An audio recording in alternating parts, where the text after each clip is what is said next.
So we have a new bribery corruption story about Donald Trump. Donald Trump is now being accused of having promised Wikileaks founder Julian Assange a pardon if he were to publicly deny Russia's involvement in the hacking of the DNC back during the 2016 election, which of course would have been a lie because we know that that is exactly the way it went down. Every aspect of this story is pure corruption, and it's down to the details, exactly what we would expect. It even involves Congressman Russia, that's the nickname for the former Congressman Dana Rohrabacher, who is also tied up in this entire thing. So this is not Trump's Ukraine Biden corruption, extortion, bribery. This is not Trump funneling money from taxpayers and donors through the Secret Service into his own hotels and resorts. We've talked about that. This is not other emoluments violations by Donald Trump. We've talked about that. This is a new corruption story about Donald Trump.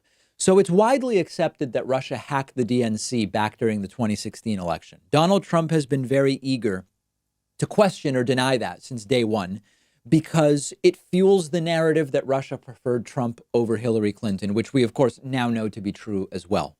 Julian Assange is the founder of Wikileaks. He is now under arrest. He's facing extradition. Previously had been holed up to avoid arrest in the Ecuadorian embassy in London for years and years to avoid that extradition. Eventually, he overstayed his welcome. There were allegations about hygiene and all sorts of other stuff. In any case, at some point, the Ecuadorian embassy said, no mas. So Julian Assange's lawyer now asserts in court during a pre-extradition hearing that Donald Trump, through proxies, offered Julian Assange a pardon if he were to agree to help cover up the truth of the Russia hack, meaning Trump wanted Assange to sow disinformation seeking to distance Russia from the DNC hack. And this is a mind-blowing allegation. The person who allegedly communicated the offer to Julian Assange was none other than former Republican Congressman Dana Rohrabacher, a guy himself known for his sketchy connections to Russia.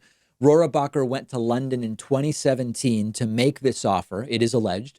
Rohrabacher, widely known as Congressman Russia and as Putin's favorite congressman. The claim was made in court that, quote, Mr. Rohrabacher going to see Mr. Assange and saying on instructions of the president that he was offering a pardon or some other way out if Assange said Russia had nothing to do with the DNC leaks.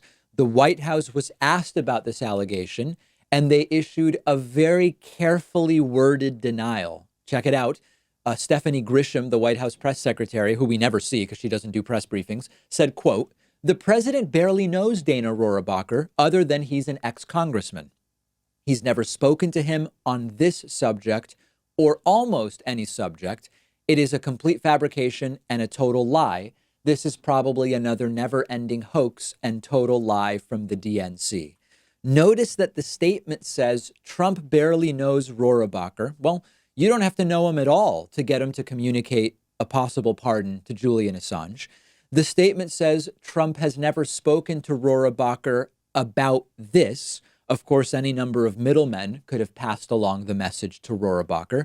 And then they blame the DNC completely without evidence, which, of course, has nothing to do with this as far as we know. This is an assertion that was made in a British court by the lawyer of Julian Assange, and there is nothing to do with the DNC as far as we currently have evidence.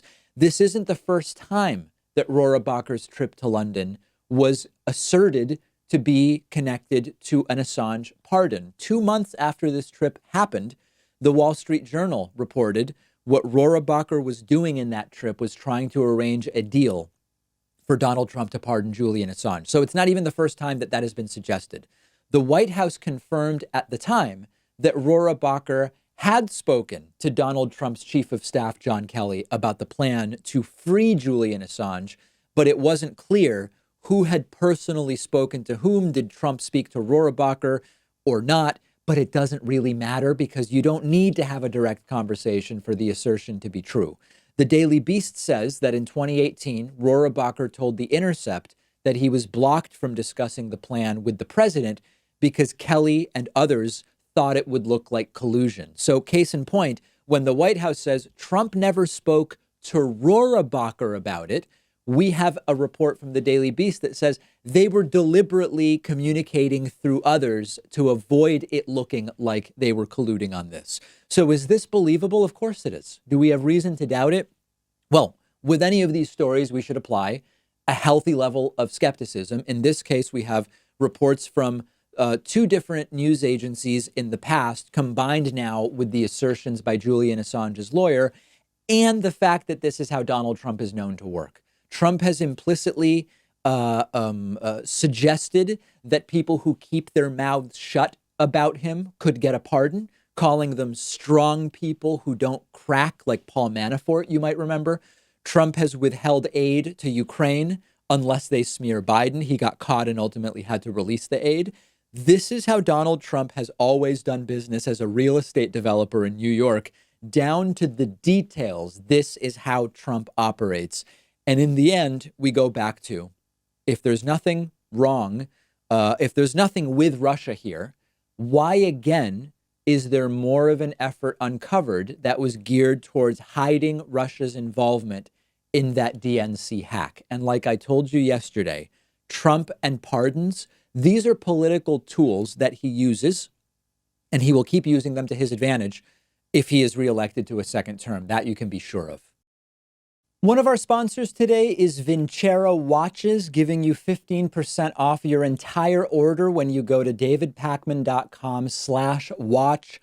Don't pay thousands of dollars for a high quality watch that looks great, because you don't have to.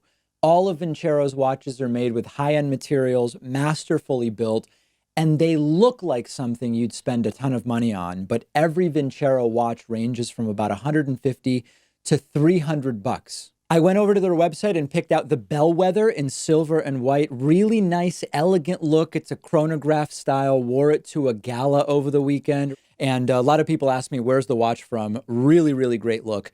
Totally different. They also sent me the Altitude in matte black and red, a much more rugged view of what a watch can look like. Really like it as well as the athletic strap. It's a new year. It's a new decade. It's time to reestablish your style, add something new to your look, and a high quality watch is the perfect way to do that. You can get 15% off Vincero's entire collection when you go to davidpakman.com/watch.